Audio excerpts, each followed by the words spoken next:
Amis éco-citoyens, bonjour et bienvenue dans un nouveau JT d'EcoNR-TV. Toute l'actu, c'est ici et c'est maintenant. On a été les premiers à vous en parler sur EcoNR-TV. On vous donne tout de suite des nouvelles du certificat d'économie d'énergie. De nouveaux programmes ont effectivement été retenus au journal officiel du 15 janvier dernier. Et parmi eux, notamment le programme SLIM. On espère d'ailleurs qu'il ne sera pas FAST.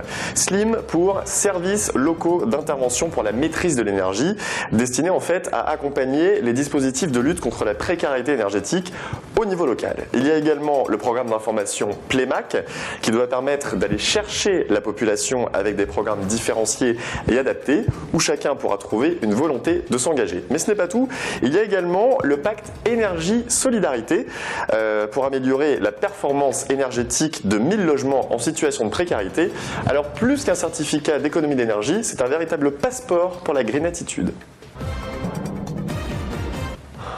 Dites, c'est qu'il fait chaud à Rodez, en Aveyron. Bah oui, et ça c'est grâce à l'inauguration par l'usine Bosch Diesel System de sa nouvelle chaufferie à bois. Effectivement, ambition affichée, réduire de 15% les émissions de CO2 sur le site et pour y parvenir, à la fois une chaudière à bois, puissance 1 MW et 90% des besoins de chauffe couverts pour le site, une chaudière gaz de puissance similaire pour les démarrages à petite puissance en début et fin de période et également en période de pointe, et la chaudière existante qui va être conservée en réalité comme secours. Tout ça permettant au final de chauffer pas moins de 55 000 m² du bâtiment, de produire en plus de l'eau chaude sanitaire et d'opter bien sûr pour une solution économique et respectueuse de l'environnement.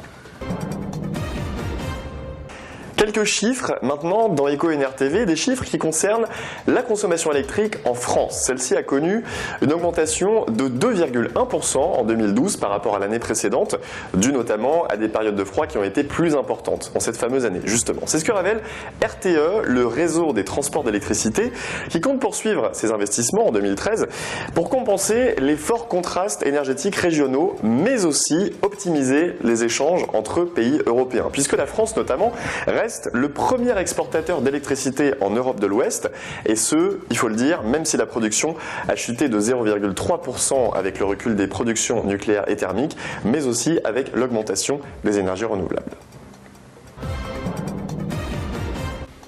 Mais alors, quid du CNID? Eh bien, figurez-vous que le Centre national d'information indépendante sur les déchets ne chôme pas, loin de là. Lui et 4 associations viennent de publier une étude, plutôt inquiétante d'ailleurs, étude selon laquelle certains États de l'Union européenne seraient en surcapacité de matière d'incinération de déchets. Dans le concret, ces pays, selon cette étude donc, pourraient brûler davantage de déchets non recyclables que la production totale sur leur territoire. Conséquence directe, une augmentation des transferts transfrontaliers des déchets destinés à être incinérés, et donc une mise à mal du principe de proximité, et qui plus est, une augmentation des émissions de CO2. Selon le CNID d'ailleurs, il faut traiter le problème en amont, en investissement dans la prévention, le tri et le recyclage, à bon entendeur.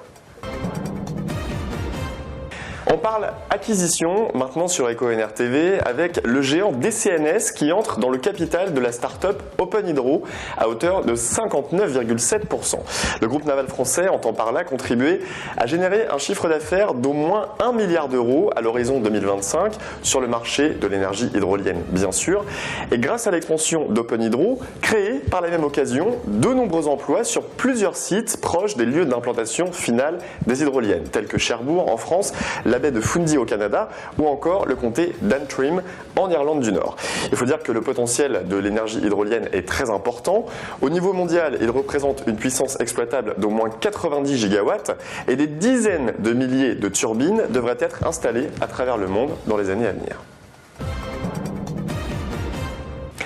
On a trouvé, amis éco-citoyens, la géothermie parfaite. Ça se passe à Madrid, en Espagne donc, avec Pacifico, comprenez Pacifico, la première station de métro climatisée par géothermie. Dans le concret, en plein cœur de la cité madrilène donc, des milliers d'utilisateurs empruntent chaque jour, peut-être même sans le savoir, un mode de transport axé sur un fluide caloporteur qui récupère la chaleur du sol grâce à un circuit fermé constitué de pompes et de tuyaux en U plongeant à 150 mètres à l'intérieur du du sol. Et en gros, grâce à Pacifico, en hiver il fait bon, en été il fait bon. Et alors du coup, est-ce que pour le métro parisien en heure de pointe, on pourrait avoir un petit peu le même système? C'est possible? Voilà pour toute l'actualité des économies d'énergie, des énergies renouvelables. Vous savez tout. Rendez-vous très prochainement pour un nouveau JT. D'ici là, portez-vous bien. À bientôt.